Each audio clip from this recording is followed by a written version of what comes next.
Hey guys, tonight we tiptoe through ancient stone corridors clutching a clay tablet that might just seal your fate. Imagine it, midnight in Babylon. The moon glows above sandstone ziggurats, and a warm desert wind stirs dust from the courtyard. You move quickly, barefoot, heart-pounding, trying not to wake the wrong gods or worse, the librarians.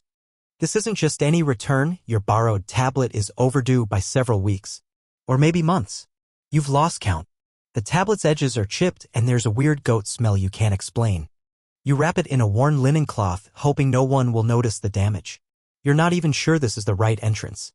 It all looks the same in the dark, high walls, flickering oil lamps, and the low hum of chanting from somewhere deep within the temple complex.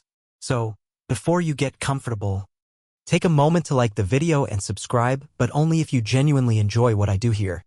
And hey, drop your location and local time in the comments so I know when and where you're tuning in from. Now, dim the lights, maybe turn on a fan for that soft background hum, and let's ease into tonight's journey together. You step through an arched gateway. The temple library awaits.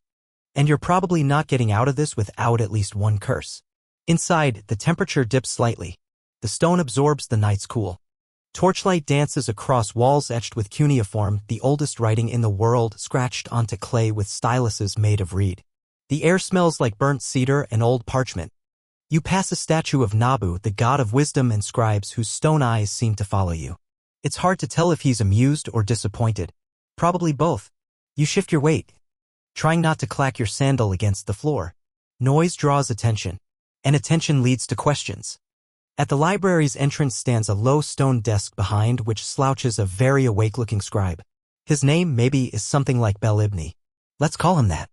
He's chewing something bitter and stares at you like he's been waiting all night just to make your life worse. You mutter a greeting and present the overdue tablet like an offering. His brows rise slightly. He doesn't take it. Instead, he motions for you to place it on a smooth slab of basalt. You do, carefully, trying not to wince. The silence stretches.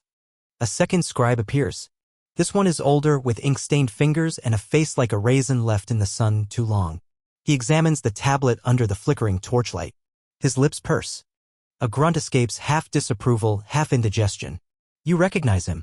He's the senior archivist, the one who once lectured a 6-year-old for sneezing too close to a divination scroll. He taps the tablet with the stylus. A soft, disappointed tap. This is the one on barley trade routes, yes? He asks without looking at you. You nod. Yes. Very important. Vital even. You were doing research. For planting. For your uncle. You're not sure anyone's buying it. He snorts softly, then calls over his shoulder. Another scribe, skinny, nervous, appears carrying a wax tablet and stylus. Notes are taken. Your name. The title of the tablet. The date it was due, ouch. And the damage. That chip in the top right? Noted. There's a long pause. Then, you'll need to copy the text. Tonight. You blink. Surely they jest. You were hoping for a warning. Maybe a fine. A light curse. But no. You're being asked to transcribe a 40-line tablet by hand before dawn. And their copy is not modern typeface friendly. It's archaic cuneiform, dense, blocky, and unforgiving. A fresh clay slab is slapped onto the copying desk. A stylus is handed over like a sentencing document. You sit. The wax tablet scribe stays, perched beside you like a hawk. Every mistake, every smudged wedge, every letter that drifts even slightly out of alignment earns a cough. Or worse, a note on another wax tablet. The hours pass. Your fingers cramp. Your eyes blur. But there's no turning back now. You're committed. Clay deep. And just when you think it couldn't get any more surreal, someone coughs in the shadows. You glance up. The younger scribe is muttering something to the elder. You catch a few words. Something about the curse copy. Something about repeat offenses. You gulp. You've heard of these. Babylonian scribes didn't just lose patience, they had systems. Some involved curses. Some involved public shaming. A few involved ceremonial donkeys, but let's not get ahead of ourselves. Right now, your job is clear. Copy the tablet. Keep your head down. And maybe, just maybe, get home before first light. And if you think this is just a weird punishment for losing homework, think again. Historians still argue whether temple libraries acted more like sacred repositories or bureaucratic record offices. Either way, Forgetting to return your reading material wasn't just rude. It was a breach of trust, a defilement of knowledge stewardship. Also, they just really hated people who dog-eared clay. So you scratched the next line with the stylus, trying to remember if the barley shipments did pass through Sapar in year 12 of Hammurabi's reign, or if you're mixing it up with the lentil taxes again. That last bit's actually debated too. Some scholars think certain temple libraries doubled as accounting centers for grain storage and distribution. Others say that's overstated. One thing's for sure. If there was a Babylonian equivalent of a library, fine, you're living it. Right now. And there's still 37 lines to go. You press the stylus harder into the moist clay. The wedge shapes wobble under your grip. Your hand is cramping, your eyes sting from the torchlight, and you're only halfway through line 8. The young scribe supervising you shifts on his stool and gives an audible sigh. You suppress the urge to hurl the stylus across the room. Not because it's inappropriate, but because it's made of brittle reed and you'll probably have to pay for it. As you continue carving out barley prices from centuries ago, the atmosphere thickens. The library around you isn't a cozy reading nook, it's a maze of order, silence, and just the faintest scent of intimidation. You hear the scribe's styluses ticking across clay like 100 tiny beetles. You wonder if any of them are also doing penance for late returns. Maybe there's a whole underground club of book return delinquents who meet in secret and whisper about their shared shame. And here's a fun fact to distract you from the pain in your wrist.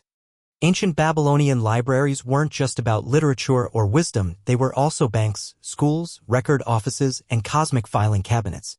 If a king made a treaty, it went on a tablet. If a farmer bought 2 oxen, it went on a tablet.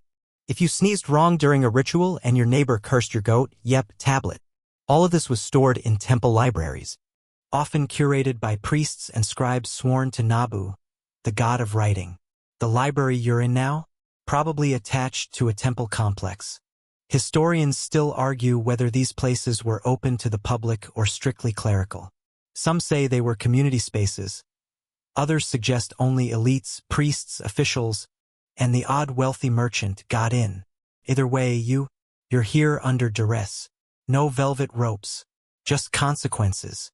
Another fact. Babylonian tablets had colophons, little about the author, blurbs at the end. Think of them as ancient copyright notices. They'd say who copied it, when, and often included a cheerful curse like, "May the god Enlil curse anyone who alters this tablet with deafness, madness, and toenail fungus." Okay, maybe not toenail fungus, but they were petty and poetic. That's why this copying session matters. Returning a tablet late wasn't just about inconvenience, it meant risking misinformation. What if someone borrowed the only surviving copy of the lunar omens from the reign of Shulgi and spilled lentil stew on it? That wasn't just a ruined text, it was cosmological sabotage. Knowledge was sacred, timeliness, divine. And it wasn't only about writing, it was about the way you wrote. Cuneiform was both an art and a test of obedience. You didn't just need to get the information right, you had to get the strokes perfect. Left tilt, right tilt, straight down. A sloppy hand could alter a word, and altering a word could change a contract. And changing a contract could start a lawsuit, or a war, or, in your case, a very long night. You pause and stretch your fingers. The supervising scribe arches an eyebrow. You smile weakly. He does not smile back. Then comes the whisper, a soft, papery voice from behind a column. "How late?" You jump. The senior archivist stands there, half-shadowed, looking at your progress. You hesitate. Maybe 3 months? He clicks his tongue. Could be worse. One time, someone kept a weather tablet for 5 years. Said he needed it to plan a wedding. What happened to him? The archivist shrugs. We don't talk about him. Or the wedding. Comforting. You resume work. You're on line 15 now. Only 25 more. The archivist watches for a moment, then shuffles away muttering something about rookie stylus grip. You'd be offended if your fingers weren't screaming in pain. But hey, at least you're learning. You now know that barley trade from Nippur to Uruk fluctuated wildly depending on rainfall and banditry. You're not saying it's riveting, but it does pass the time. And if you ever find yourself on a Mesopotamian quiz show, you're golden. Another scribe strolls past carrying a stack of baked tablets. Ones that have been dried in the sun or kilned for preservation. You wonder briefly what happens if someone drops one. Does it shatter? Do they have to copy it all over again? Is there a scribe version of Oops Insurance? You resist the urge to ask. Your supervisor already looks like he's planning a particularly passive-aggressive curse just for you. And here's something else. Babylon had over 1,000 deities, and many had their own archives. Some temples specialized in medicine, others in astronomy. The oldest known astronomical texts, Babylonian. They even tracked Venus's movements. Think of it, thousands of years before TikTok. People were obsessively charting when Venus would disappear and reappear like it was a season finale. Priorities. That obsession with order and records made the libraries sacred. Clay wasn't cheap. Time was expensive. Copying texts was a holy act, not just paperwork. And breaking the trust by losing or damaging a tablet was the ancient equivalent of spilling wine on grandma's will. Only grandma was a god, and the wine might result in frogs raining from the sky. Line 23 now. Your stylus skips slightly. You curse under your breath and smooth the line with your thumb. Your supervisor raises his stylus like he's about to score your soul. But then he lowers it. Mercy. To keep your mind occupied, you imagine what a Babylonian library card would look like. Maybe a baked slip with your name, age, borrowing limit. And a list of curses for late returns. Something tasteful. Another scribe brushes past you carrying a clay checkout log, a real thing, by the way. Lists of who borrowed what and when. And whether they returned it in one piece. These logs were managed with brutal precision. Historians still argue whether these were enforced by priestly courts or secular administrators. But either way, they kept receipts. You don't want to end up on that log. Line 35. Almost there. Suddenly, there's a thud in the hallway. Someone has dropped a tablet. You hear a sharp intake of breath. Then a crack. Someone whispers, Nabu's inkpot, and vanishes. The senior archivist sighs like this happens more than it should. But your focus is razor-sharp now. You finish the final line. You add your name, the date, and, because you're feeling extra, an apology to Nabu. Just in case. The supervisor inspects your work. He runs a bony finger along the lines. He grunts once, then nods. Approval. You could cry. You're free to go. Your fingers are claw-shaped, your eyes are blurry, and you probably have clay under your fingernails for life. But you've survived the Babylonian late return gauntlet. Barely. You step out of the library with hands still trembling and forearms aching like you've been arm wrestling the ghost of Hammurabi. The moonlight outside is diffused through dusty air, casting a silver glaze over the ziggurat stones. You glance up and silently thank Nabu that the ordeal is over. Or so you think. Because now comes the next part of your cosmic penance, restitution. See, Babylonian culture didn't just believe in restoring order, they demanded it. Breaking the social or divine contract came with consequences, and those weren't always measured in clay tablets or time served in the scribal gulag. Sometimes you had to pay. With goods. With favors. Occasionally with a goat. Yes, a literal goat. You make your way to the temple court, where minor disputes and civic duties are handled with a mix of ceremony and passive-aggressive hymn chanting.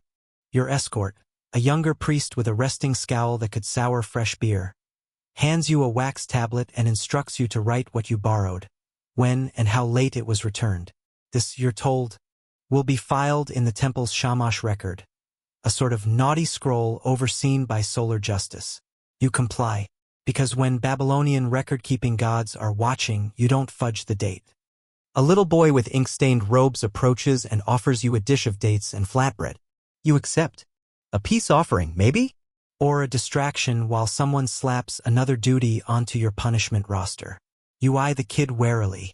He just grins and runs off, possibly possessed. Or maybe just a bored temple apprentice. Now here's the fringe bit. Some scholars argue that Babylonian libraries had early forms of user contracts, tiny inscriptions warning of what would happen if a tablet was stolen or altered. These weren't metaphorical warnings. Some invoked gods of plague or drought. Others threatened that the offender's family line would be erased from the mouth of Marduk. That's like a divine, unsubscribe button, only with more frogs and fewer second chances. You're ushered toward a small side room where 3 scribes sit cross-legged behind a low stone slab. This, apparently, is the recompense council. You were hoping for tea and a thank you. What you get instead is a long scroll detailing the equivalent grain cost of a delayed return. Multiplied by days overdue, divided by lunar phase, and rounded up for administrative inconvenience. You owe 1/2 basket of barley, says the lead scribe. His hair is slicked back with what looks like olive oil and arrogance. You blink. For a tablet? He raises an eyebrow. Do you know how much barley one could lose from a misread omen? You do not. He continues, and you returned it in the rainy season. Moisture retention can soften the clay. Long-term integrity is at risk. You may have damaged the god's property. You want to ask if he's ever actually read that tablet.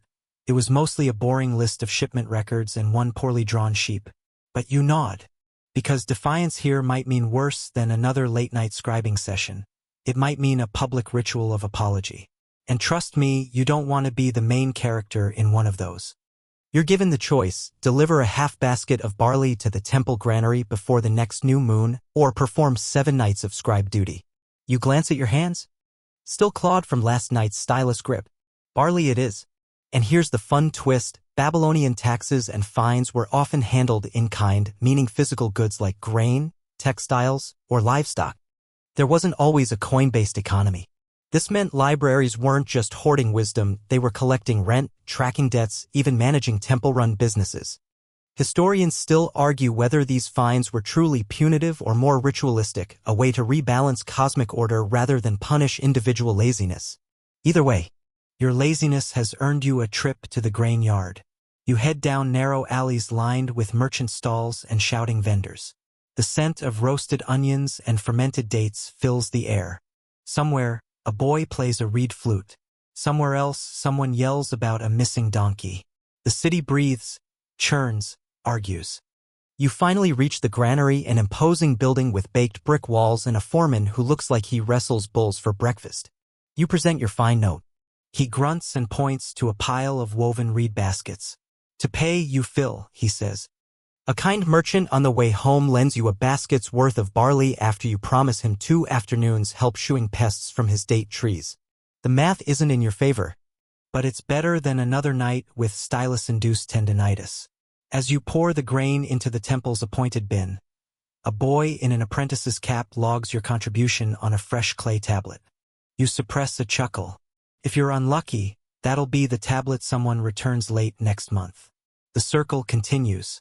Walking back, you realize something unexpected. You now know more about Babylonian library infrastructure than most scholars in your city. How fines are calculated, who enforces them. What happens if you return something damp? It's all burned into your memory like an unwanted tattoo. And here's one last quirk to carry with you. Babylonian scribes sometimes left secret messages in their tablets, tiny jokes, hidden prayers, even coded complaints about their supervisors. One tablet found in Nippur includes the line, "May the gods give my teacher a quieter voice." You relate deeply. As the sun dips below the temple spire and the sound of reed flutes returns on the breeze, you think maybe late books aren't the end of the world, just the start of a very weird one. You wake the next morning to the rhythmic thump-thump of a mortar pestle grinding herbs in the neighbor's courtyard. Your shoulders are sore, your palms are dusted with barley husk. And somewhere behind your left eye is a headache shaped suspiciously like a cuneiform wedge. You rise with the grace of a half-bruised goat, step outside, and stare at the temple tower rising above the city. Because today, it turns out you're going back. See, the late book wasn't just a personal mistake, it had consequences for someone else too. That tablet? It was meant for a diviner. A guy who interprets omens, celestial events, and suspicious goat births. And because you delayed it, his reading for a local noble's harvest prediction was incomplete. That noble? Not pleased. That diviner? Even less pleased. And now you've been summoned to offer a public apology. You trudge back to the temple quarter where the scent of incense wafts through painted hallways and nervous acolytes scamper like anxious beetles. The diviner awaits you in a shaded alcove. He's older than you expected, stooped, heavily bearded, with a ring of ochre paint around each eye that gives him the look of an exhausted raccoon. He gestures for you to sit. I waited 2 full moons for that tablet, he says, voice as dry as month-old bread. Had to guess the omens from sheep entrails alone. You offer a humble bow and mumble something about scribal overload and lunar distractions. He sighs. You people always blame the moon. Now here's your mainstream historical nugget. Babylonian priests often doubled as scientists, doctors, and scribes. The temple was a university, lab, and DMV all rolled into one. And diviners, Baru priests, were highly trained, using everything from star charts to animal livers to predict political changes, weather patterns, and whether your cousin should really marry that fishmonger's daughter. And this is where the public apology part gets weird, because unlike today's viral apology videos, Babylonian mea culpas came with ritual. You are handed a ceremonial reed branch. You're told to circle a shrine 3 times while reciting a formula that basically says, "I done goofed, oh mighty scribal spirits. Please don't delete me from the ledger of life." A small crowd gathers. You do the walk. You recite the words. And just when you think it's over, the diviner smirks and says, "Now help me interpret this goat liver." You're handed a wooden model, a replica of a sheep liver, sectioned into labeled regions like a squishy Babylonian pie chart. The diviner points to a darkened clay line etched across the right lobe. "What do you see?" he asks. You squint. Anxiety? Close. It's a sign of southern wind interference.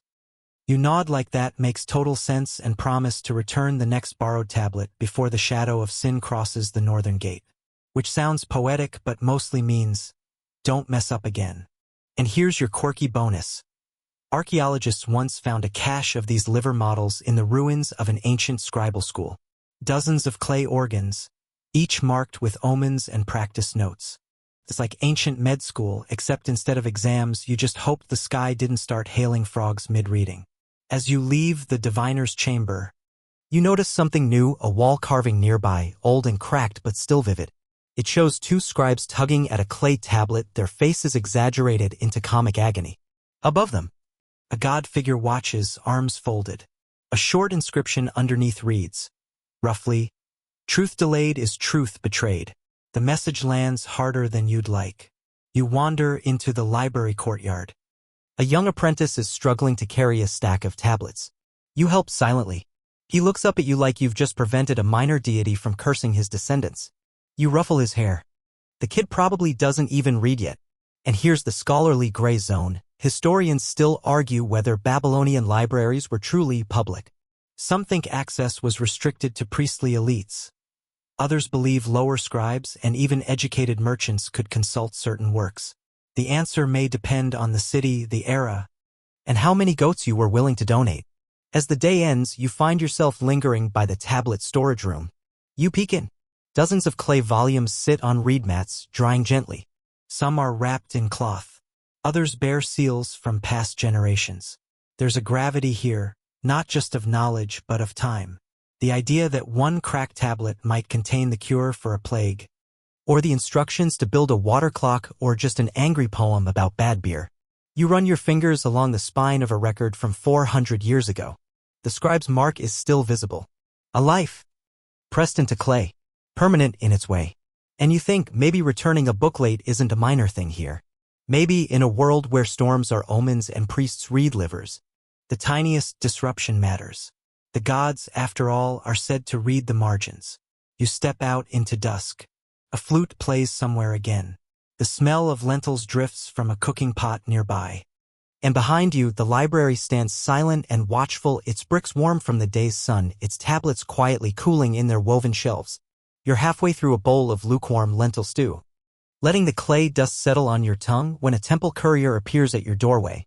He's young, breathless, and carrying a strip of rolled palm fiber like it's cursed. "The overseer wants you," he says, and before you can even protest that your stew is only half soggy, he's gone, vanished into the alley like a squirrel with a divine message. You sigh, wipe your hands on your tunic, and tuck the rest of your bread into your sash. The temple overseer isn't the kind of guy you keep waiting, not unless you want your next assignment to involve cleaning pigeon droppings off the ziggurat stairs. You arrive at the administrative wing, where the overseer is seated under a canopy of dyed wool. His sandals perfectly parallel. His beard a thing of symmetrical beauty. He gestures without looking up. "Sit. We need to talk about your borrowing privileges." Now, in modern terms, this is the ancient Babylonian version of being grounded from the internet. You returned a tablet late, he says. But more importantly, you failed to leave a backup. Your brain screeches like a wagon wheel hitting a pothole. "A backup?" "Yes," he says. "Now meeting your gaze? You know, another copy. The one we keep here in case the original gets trampled by an ox or drowned in a beer accident. Here's your mainstream history nugget. The Babylonians made multiple copies of important texts. These weren't just reference editions, they were redundancy strategies. One stayed in the temple, one in a private collection. One might be archived off-site like a clay insurance policy. Fire, flood, war, or careless feet, one crack in a tablet, and your medical encyclopedia is now just ancient mulch. But you didn't make a copy. Because you were behind and it was late and you figured, what are the odds someone's liver reading depends on this one tablet? Well, the odds were high. And now your punishment is clear. You'll spend the next 10 days on copy detail, the overseer says, handing you a stylus with a tip worn to a slant. Medical records, legal contracts, death curses. Everything overdue, everything irreplaceable. You'll copy until your thumbs fall off or your debt is paid. You groan internally. Because clay copying is like writing an essay with your elbows. Every line must be etched while the clay is still damp but not too damp or your wedge marks collapse into mush. And the room where you'll do this? Not a quiet oasis of learning. No, it's loud, crowded, full of squabbling scribes, chickens, and at least one guy who smells like turnip vinegar. You report the next morning to what they charmingly call the tablet recovery office. The head scribe there is named Enlil, and he greets you with a smile that doesn't reach his eyes. Late returner, he says, handing you a stack of cracked originals. Welcome to the scribal underworld. Your first assignment? A medical tablet on how to treat chest demons, which today we'd probably call asthma or bronchitis. The text is a combination of herbal treatments and incantations. 1 part sage leaves. 1 part muttered charm about wind spirits leaving the lungs. Your stylus scratches, the clay squeaks, and you realize something, you're writing history word by word. Not making it, sure, but copying it into survival. And here's your quirky tidbit. Babylonian scribes had shorthand for common phrases. A wedge here, a curl there. It could turn, by order of the king, into something as snappy as OR.kg. This made fast copying possible but also error-prone. A misplaced mark might turn blessings into boils, or wife into swine. Scholars have found plenty of these hilarious slip-ups baked into the ancient record. Midway through your shift, your neighbor sneezes onto your tablet. The clay absorbs it like it's been waiting all day. You grit your teeth and start over. By day 3, your back aches. Your knees have fused into a permanent crouch and your thumbs twitch in your sleep. But strangely, you start to appreciate the process. Each tablet is its own little world. A debt contract between cousins, a hymn to Ishtar, a recipe for brewing stronger beer without hallucinating frogs. Occasionally, you come across the names of past copyists, scratched small into corners. Shulgi wrote this. May the gods remember him. One even adds, copied on a hot day, under protest. You smile at that one. Some complaints are eternal. And here's your scholarly gray zone for the day. Historians still argue whether Babylonian scribes worked voluntarily or were drafted like bureaucratic soldiers. Some records suggest scribal families passed the trade down like a noble calling. Others hint at forced placements, especially for those who, say, returned their tablets late. One evening, after 6 hours of copying legal records, you're handed a delicate tablet, the most cracked of the bunch. It's fragile, its edges worn like river stones. You're told it's a poem lost from the royal archive for decades. You copy it carefully, every line of ancient heartbreak and thunder. Until it's sealed in duplicate and stamped with your own read mark. You've now contributed to Babylon's eternal library, not just through reading or borrowing, but through the work of your hands. As you leave for the day, covered in red dust and humility, you catch a glimpse of the overseer by the archway. He's nodding just once. It's not praise, but it's not contempt either. Tomorrow, you'll copy tablets on trial outcomes. The day after, maybe a treatise on dream interpretation. Eventually, you'll serve your time, earn back your borrowing rights. But for now, you trudge home in the dimming gold of the city, stylus still in your hair, the ancient words echoing behind your eyes. You wake to the sound of goats arguing outside your window. Or maybe it's children. Either way, your dreams of floating down the Euphrates in a sandal-shaped barge dissolve instantly. It's another day on copy duty, and your wrists already hate you. You eat a quick breakfast, yesterday's barley mash reheated over coals, and head back to the tablet recovery office, dodging puddles, carts, and one angry duck. By the time you arrive, your tunic is damp, your feet are gritty, and your desire to be a responsible library patron has sunk to somewhere around never again. But you trudge on because today's stack is special. You're copying return records. Yes, the Babylonians didn't just track what was borrowed. They documented who brought things back, how late they were, and what consequences followed. And you, lucky soul, get to copy the receipts of shame. You settle in at your clay desk, wedge stylus poised, and begin with a return from 43 years ago. Kashaya, son of Bel Nasir, returned one tablet regarding irrigation taxes. 8 weeks late, fined one small silver shekel and required to offer 3 jars of beer to temple scribes. You pause. Beer fines? Suddenly the punishment doesn't sound so bad. Mainstream historical fact time, beer was not just a beverage, it was currency, medicine, and occasionally a peace offering. It flowed through Mesopotamian society like Instagram reels do through yours, ubiquitous, overused, and sometimes surprisingly educational. So, if you returned a tablet late, especially one involving temple property, you could be fined in beer, grain, or labor. In fact, there's one famous case where a late return of a legal decision led to the borrower being tasked with sweeping the temple courtyard for an entire season. As you scratch your stylus into the soft clay, you start to notice patterns. The wealthier returnees tended to pay in silver or copper. The poorer ones? Manual labor or sometimes livestock donations. One unfortunate fellow Ziguran offered 2 scrawny goats, reluctant and flea-bitten, as a peace gift for misplacing a hymnal to Nana the moon god. And here's your quirky tidbit. Temple librarians apparently had a stamp that simply said late in cuneiform. It was shaped like a tiny brick and left an unmistakable mark on the front of the replacement tablet, Babylonian shame branding at its finest. No hiding your sin under a fresh copy. That stamp told every reader for the next 500 years. This guy couldn't return things on time.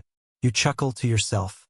Somewhere, Ziguran is shaking his fist at you across the centuries. Then a name catches your eye. It's yours. Last week's overdue tablet has been recorded. Returned 4 days late. No copy deposited. Assigned to 10 days of scribal reparation. Observed eating during duty hours. Reprimanded. You stare at that last line. Eating? You think back, maybe a crust of flatbread. Quietly chewed while copying a prayer to Enki. You mutter, petty, and keep writing.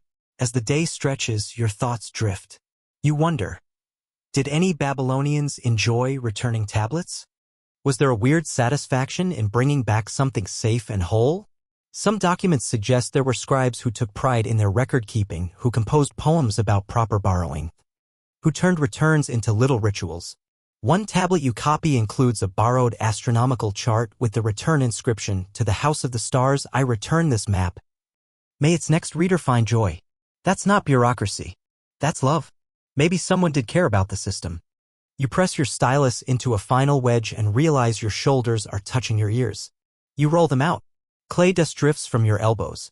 The scent of lamp oil and warm stone has settled into your brain like a lullaby. Time for one more oddball before you go. Here it is, tablet lost in flood. Owner replaced it with a song about the flood. Accepted. Yes, you read that right.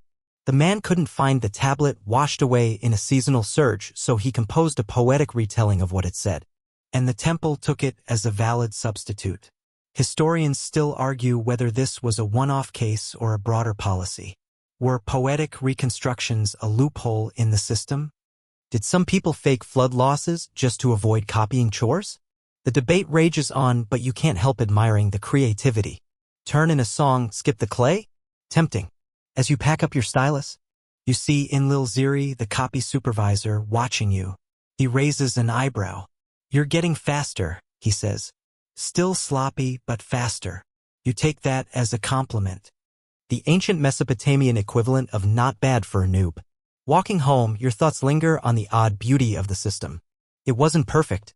It was dusty rigid, deeply bureaucratic, but somehow still human. Punishments involved goats and beer. Mistakes were immortalized.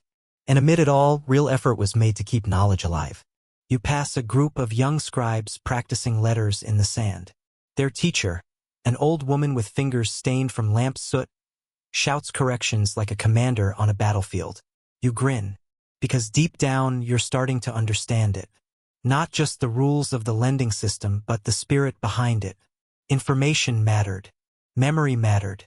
And returning a tablet? That was an act of reverence. You duck into your home just as the sun dips behind the western walls.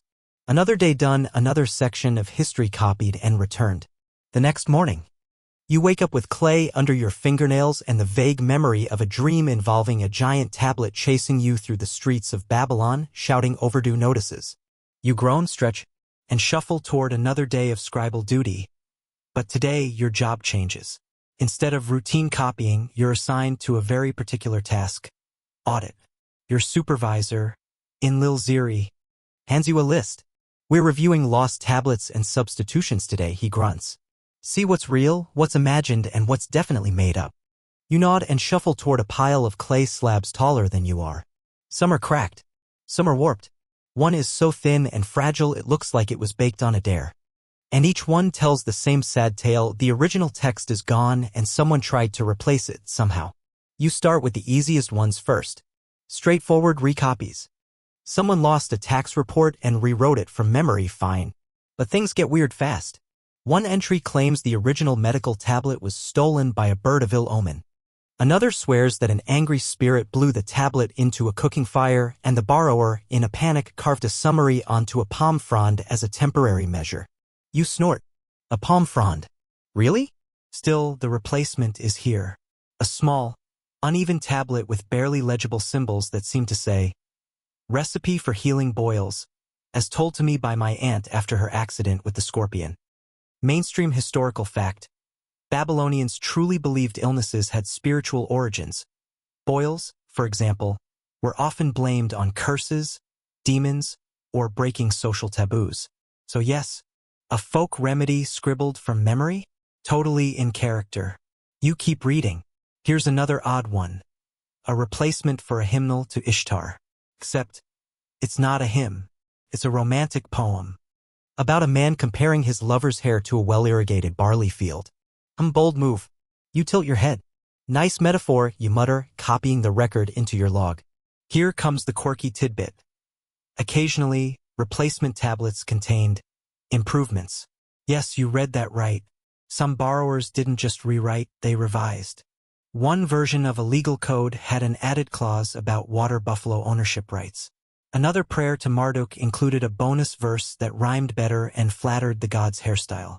Because clearly, ancient gods were sensitive about their divine hairlines. Now you wonder, were these improvements accepted? Did librarians let them slide? Or were they furious about the edits?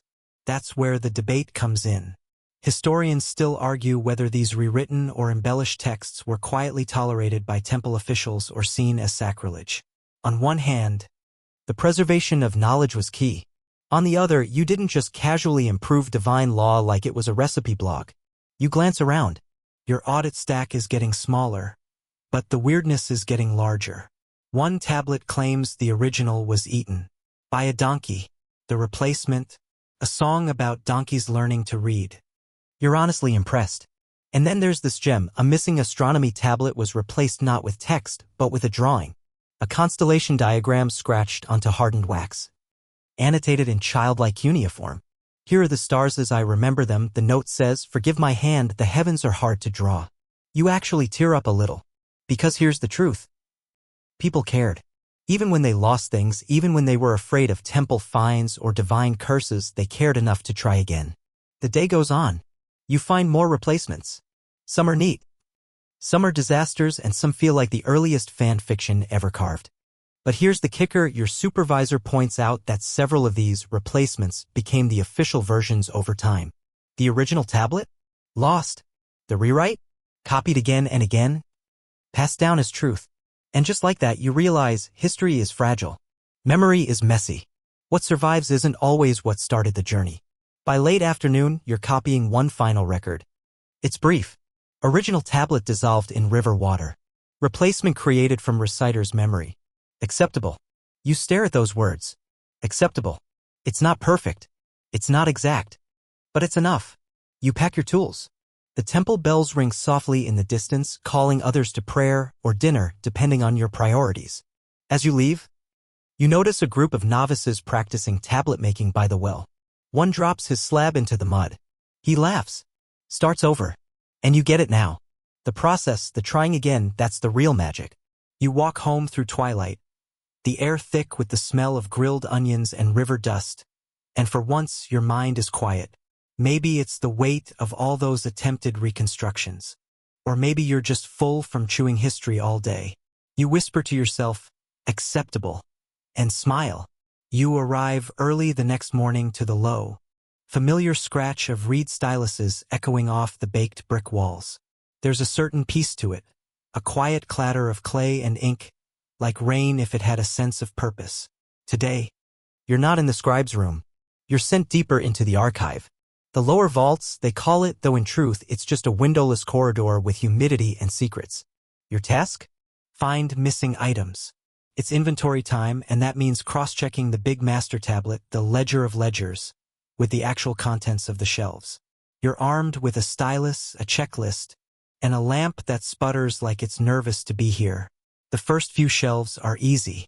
Tablet on shelf B3, present. Title, Laws on Barley Sale Disputes. Very romantic. You chuckle. But then, a hiccup. Shelf C1 lists a tablet called Binding Agreements for Apprentices. Not there. In its place, a tiny, odd-shaped piece of clay bearing only the phrase, he said he'd return it by spring. You stare. That's it. No name. No fine. Just a vague whisper from some long-dead borrower. Honestly, it's kind of poetic. Sad, but poetic. This kind of thing happens more than you'd like. You find tablets missing, replaced by notes, charms, stones with carved excuses. One is wrapped in linen with a drawing of a man on his knees holding a clay tablet toward the stars. The words, "Please forgive my lateness. I was sick." Quirky, absolutely, but also strangely relatable. You jot everything down. The master ledger receives each entry like a patient old relative tolerating your nonsense. You feel like a therapist for history's bad memory. Mainstream historical fact. The Babylonians had extraordinary record-keeping systems, but even their best archives struggled with loss. War, floods, and casual clumsiness all played a part. They even created separate ledgers for damaged, cursed, or temporarily mislaid materials. Yes, that's an official category. One of your favorites. As you shuffle down another corridor, lamp flickering like it's running out of breath, you hit the jackpot. Or maybe the black hole. An entire shelf gone. Like someone walked off with 40 years of astrological logs. In its place? Just one, note pinned into the brick wall with a clay nail. You lean in. To whoever finds this, the stars are still there. Go look up. You blink. Then laugh, way too loudly for a crypt. Somewhere, a mouse scurries in protest. But the message hits you hard. Whoever wrote that, they were overwhelmed. Maybe they knew they'd never replace what was lost. But they left a gesture, a whisper through time. Keep going. You press your hand against the wall.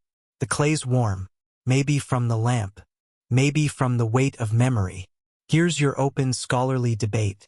Historians still argue whether these missing items were the result of theft, clerical failure, or informal lending practices gone rogue. There are even records of emergency evacuations where temple officials fled invasions with armloads of tablets, and may have never returned them. Accidental librarians in exile, so to speak. One theory suggests some missing materials were purposefully removed, hidden in private homes, or even buried for spiritual protection. Others think most losses were mundane, bad bookkeeping, cracked tablets mistaken for garbage, or junior scribes using them as stools. You pause. Look around. This room has no decoration. No idol of Nabu, god of writing. Just dust, clay, and silence. You realize this is where stories come to die. Or try to. Back upstairs, you make your report. Your supervisor sighs, eyes the list, and says what all bureaucrats must eventually say. We'll just mark it temporarily unresolved. But later, as you sip lukewarm beer with your fellow scribes, you can't shake the feeling that these aren't just clerical issues. They're echoes. People trying to do right. Trying to remember. Trying not to get fined by a terrifying priest with a flaming beard. Someone passes you a roasted figure. You take a bite and grin. To lost tablets? You say. To half-truths and wild guesses. Your friend replies. You raise your cup. And to the guy who just said, "Go look up," the table erupts in sleepy laughter. As the night falls, you head home under a sky smeared with stars. And for a moment you get it. The stars are still there. Even when the books go missing, you wake to the sound of goats. Not unusual. What is unusual is the man standing at your door wearing a temple sash and a look of restrained chaos. "You're being summoned," he says. No explanation. No breakfast. Minutes later, you're in the Hall of Tablets, barefoot and underdressed, facing what appears to be a tribunal of three very serious individuals. Their beards are combed. Their robes starched stiff enough to make walking a challenge. One of them clears his throat like he's about to announce your execution. The Enuma Anu Enlil has not been returned. You blink. That's the Master Astrology series, the kind of document high priests use to predict omens, eclipses, and whether the king should go to war next Tuesday.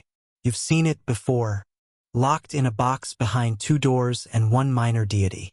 It was borrowed last equinox, the elder priest continues, by a junior astronomer who has relocated. Relocated is a strong word. You later find out he fell in love with a fruit seller and absconded to a farming village near Elam. Probably has no intention of returning either the tablet or his priestly duties. Here's where things get complicated. When a library book goes missing in Babylon, and it's the kind of book, the consequences ripple. It's not just knowledge that's lost. It's celestial alignment. Calendars. Harvest predictions. Marriage timings. The entire ritual schedule could shift because some guy decided he liked pears more than the stars. Mainstream historical fact. Many Babylonian texts, especially omen series like the Enuma Anu Enlil, were seen not merely as information but as sacred conduits. Misplacing them could be viewed as an act against the gods, requiring ritual purification or substitution ceremonies. They're not asking you to recover it. No, that would make too much sense. They're asking you to rewrite it. From memory. Based on fragments. You try not to visibly panic. Your fringe tidbit of the day. There's evidence that temples employed something like backup copies. Junior scribes would practice transcribing sacred texts again and again, effectively creating a version control system. But these shadow tablets weren't always accurate. Sometimes they contained added doodles, or corrections based on dreams. You're handed a stylus and seated at a clean slab of clay. Around you, assistants bring in the surviving chunks of the missing text. You recognize some lines. If Jupiter rises in the west after sunset, the king will be... Something about frogs? No, plagues.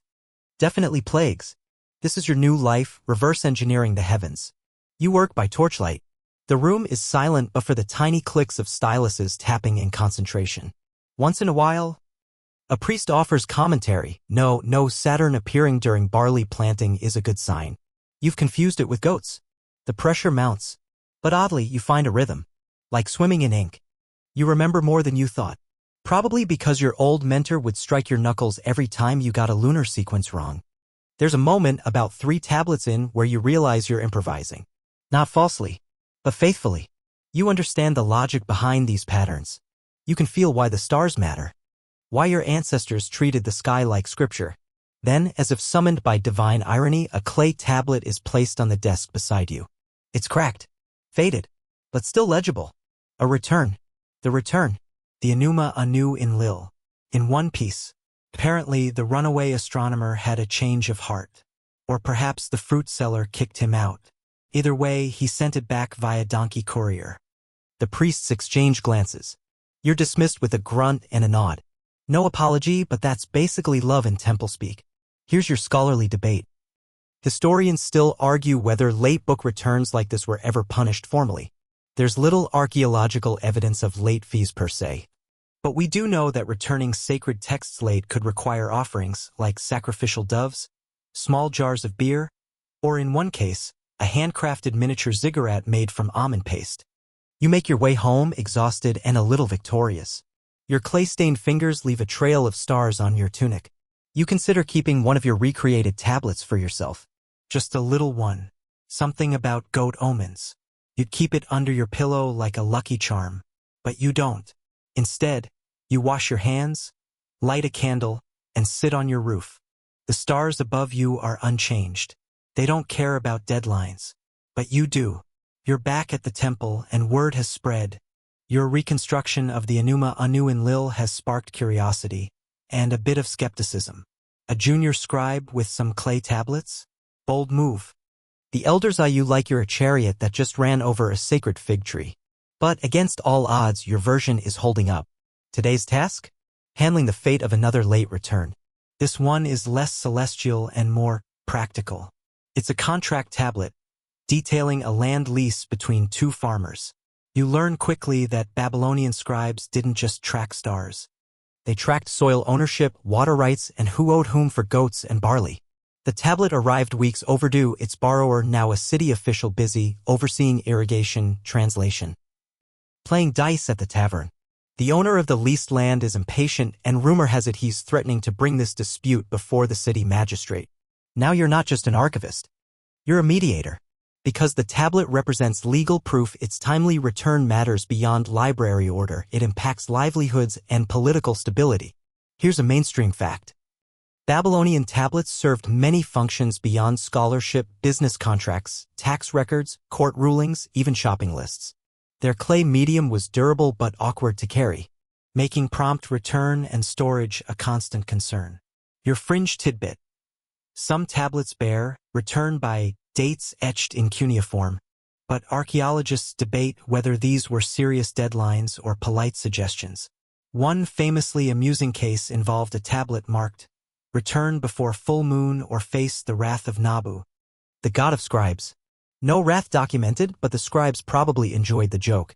Historians still argue whether the scribes themselves enforced penalties or if temple authorities delegated that to magistrates. It's a dusty debate, much like the tablets themselves. You draft a letter on clay, a formal request for the official to return the tablet or face legal action. The phrasing is delicate, invoking gods, fate, and civic duty. You even slip in a subtle reminder that the official's own record-keeping reputation depends on this. As you work, you can't help but think about how bureaucracy hasn't changed much. People still lose papers, miss deadlines, and delay returning borrowed things. Just the tools have evolved. Later, a messenger arrives, tablet in hand. The official has sent it back with a few apologies and a small gift of barley. You nod, accepting the peace offering, and file the tablet in its rightful place. That night, you ponder the irony. In a civilization obsessed with order and laws, something as simple as a late library return could unsettle entire social systems. But you also find comfort in it. A reminder that behind every ancient decree were human stories filled with procrastination, forgiveness, and negotiation. You glance out your window. The moon is waxing. Another full cycle of time waiting to be borrowed and returned. The next morning, you settle in, still buzzing from yesterday's encounter with the official's late tablet.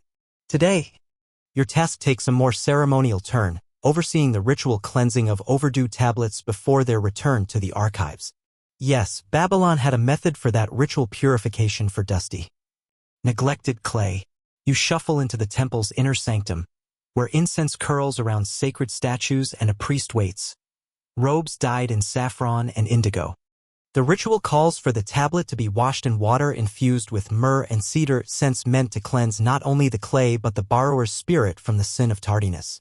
You hold the tablet carefully as the priest recites prayers to Nabu and Marduk, invoking forgiveness and a fresh start. It feels almost like sending back a late library book with a humble apology and a promise to do better. Here's a mainstream fact. Babylonian rituals often blended the practical with the spiritual.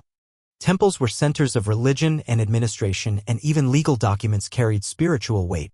Quirky tidbit, some scholars suggest these rituals doubled as early damage control measures, meant to appease gods angry about the disrespect of sacred texts. Imagine your overdue notice coming with a side of incense and chant. Historians still argue whether these rites were universally applied or reserved for the most important or sacred tablets. Was every overdue tablet ritually cleansed? Or just the ones the scribes deemed offensive due to their contents or condition? The evidence is inconclusive. After the ritual, you watch as the tablet dries in a wicker basket lined with linen. The smell of myrrh lingers on your fingers, mingling with the familiar earthiness of clay dust. There's something soothing in this blending of spiritual care with the daily grind of archiving. You realize the ritual is less about punishment and more about restoration and acknowledgement that mistakes happen, but respect for knowledge must be maintained. Back at your desk, you prepare another tablet for copying, this time a medical recipe. As you trace the cuneiform, you think about how every tablet is a bridge across time, a link between human error, divine mercy, and the drive to preserve wisdom. Outside, the city hums with life. Somewhere a flute plays a wistful tune, a reminder that even in the ancient world, stories of forgiveness and second chances matter deeply. As the sun climbs higher, the scriptorium's hum becomes a gentle backdrop to your focused labor. You're handed a tablet today that's quite different, a list of borrowed books still overdue, complete with names and dates written in sharp, deliberate cuneiform. It's essentially the Babylonian most wanted list of late returns and, believe it or not, it's displayed publicly for all scribes to see. You glance around at your fellow workers. A few steal nervous looks at the list, while others pretend to be absorbed in their copying. Babylonian libraries were not so much quiet study halls as they were halls of accountability and sometimes shame. The public naming and shaming was a serious social tool. Here's a mainstream fact. Public accountability in ancient Mesopotamia often meant social and economic consequences. A person's honor and sometimes livelihood depended on their reputation for responsibility. The quirky part? Some tablets include curses for the worst offenders with phrases like, "May your goats wander off and your fields bear only thorns." You imagine the scribes chuckling quietly as they crafted these poetic punishments, mixing legal seriousness with a touch of dark humor. Historians still argue whether these curses had actual legal standing or if they functioned more as ritualistic warnings. Did anyone really believe in these curses' power? Or were they just clever psychological tools? You feel a subtle pressure to avoid that list. After all, who wants their name next to will suffer endless toothaches and bad harvests? The scribes are both keepers of knowledge and enforcers of social order, wielding their styluses with quiet authority. Meanwhile, the scent of freshly ground barley wafts in from the courtyard, reminding you of the treaty one scribe is painstakingly copying, agreements on grain prices that kept Babylon's markets stable. It's a reminder that even these dusty, seemingly dull records had real-world impact. You scratch the cuneiform slowly, aware that your own work will soon be judged, not just for accuracy, but for your respect toward the sacred texts. This is no mere job, it's a role in a larger cultural machine that revered knowledge while demanding strict adherence to its rules. By midday, you're weary but oddly comforted. The public list may be intimidating, but it also creates a shared understanding. Everyone knows the rules and the risks of breaking them. You glance toward the window, where the afternoon sun filters through latticework, casting warm patterns on the floor. In this moment, you realize that late book returns aren't just about paperwork, they're about trust, respect, and the delicate balance of knowledge and community. The afternoon drifts on and your fingers grow stiff from the relentless pressing of the stylus into damp clay. Around you, scribes pause now and then to exchange whispers. Some talk about a newly arrived tablet rumored to contain the king's private livestock census. Others debate the meaning of a particularly cryptic omen. The atmosphere is a curious mix of reverence and exhaustion, like monks copying holy texts but with a bureaucratic edge. Here's a mainstream fact to chew on. Babylonian scribes were among the most highly trained professionals of their time, often beginning their education as children in special schools called adubas, where they mastered language, mathematics, and law, a rigorous path that could take years. The quirky bit? Some scribes were known to doodle little sketches or humorous comments in the margins of tablets, a medieval form of graffiti, hidden beneath the seriousness of the script. Tiny jokes that only insiders would catch, adding a human touch to these ancient documents. Historians still argue whether these scribal schools functioned more as elite guilds or as government bureaucracies, blending sacred duties with administrative power. The scribes' influence extended far beyond the library walls into the heart of Mesopotamian governance. As you settle back to your tablet, you feel the weight of centuries of tradition pressing on your shoulders. This isn't just a task, it's a sacred trust, the transmission of culture, law, and history encoded in clay. You recall the chief scribe's stern face earlier this morning, his unyielding gaze a reminder that failure here was more than a missed deadline. It was a breach of social contract. His office was lined with scrolls and seals, symbols of authority wielded not through force but through knowledge and order. The sunlight softens as dusk approaches, painting the walls in hues of saffron and russet. The scent of incense grows stronger, mingling with the faint dust of clay. You pause for a moment, hand hovering over the tablet, appreciating the quiet grandeur of this place, a temple of knowledge where every mistake carried consequences and every tablet told a story. You catch a whispered joke between two apprentices about a curse for those who forget their stylus, and you can't help but smile. Maybe there's room for humor even in the most disciplined corners of Babylon. As shadows lengthen, you wrap up your work for the day, aware that tomorrow will bring more tablets, more copying, and more of that delicate balance between order and chaos that kept Babylon's knowledge alive. Evening settles over the scriptorium, and the oil lamps flicker their tired glow against the rough-hewn walls. Your arms ache from hours spent shaping those familiar wedge-shaped marks, the cuneiform characters that carry the weight of Babylon's history, laws, and secrets. Nearby, a junior scribe hums a quiet tune, perhaps a lullaby or a prayer for the swift return of the borrowed tablets still tucked under your bed. You wonder if the ancient scribes ever felt this mix of dread and determination when racing against deadlines. Here's a solid fact to hold onto. Babylonian tablets were typically made from local clay, carefully smoothed and dried in the sun or baked in kilns, which could preserve them for millennia. Unlike our glossy paperbacks, these were built to last. An irony given your current predicament. A quirky tidbit? Some scribes believed that the shape and texture of their tablets could influence the potency of the words inscribed upon them. A subtle superstition mingling with strict scholarly practice, showing that even in officialdom magic wasn't far away. Scholars still debate how much personal expression scribes had when copying texts. Were they mere transcribers? Or did their personalities and moods subtly shape the final tablet? You're inclined to think the latter, judging by the wobbly lines you just made. As the chief scribe reappears, his silhouette framed by the door, you feel a knot of anxiety. His inspection of your freshly copied tablet is slow and deliberate. No words escape his lips at first. Just a measured gaze that weighs your work like a judge on a bench. Finally, he nods, just a small, almost imperceptible gesture, but it carries the weight of grudging approval. You may leave it, he says, voice low and gravelly, and do not return tomorrow. The last part rings in your ears. A curious sentence. Neither clear pardon nor outright banishment. You pack your stylus and tablets with a mix of relief and uncertainty. Outside, the city's night sounds swell. Distant flutes, hoofs clattering on cobblestones, the muffled calls of street vendors. Babylon breathes life beyond the clay walls, full of promise and petty worries. In this twilight moment, you realize that while the library's rules are strict and its punishments sharp, the human element, the quiet hopes, the whispered jokes, the shared curses keeps this ancient knowledge vibrant and alive. Tomorrow, you'll face the dusty shelves and overdue tablets again. But tonight, for now, you are free. The morning sun creeps through the narrow windows of the scriptorium, casting long, golden beams over the shelves stacked high with clay tablets and papyrus scrolls. You're back at your seat, the weight of unfinished work pressing down on you like the humid Babylonian air. Those 2 overdue tablets lurking beneath your bed feel heavier this morning, as if they've grown roots overnight. You sigh and reach for fresh clay, ready to face the tedious ritual of rewriting once more. One fact worth mulling over. Babylonian scribes weren't just copyists. Many were scholars, priests, and even low-level administrators entrusted with preserving the city's vital records, from tax lists to sacred hymns. Their meticulous work shaped the backbone of one of the world's earliest civilizations.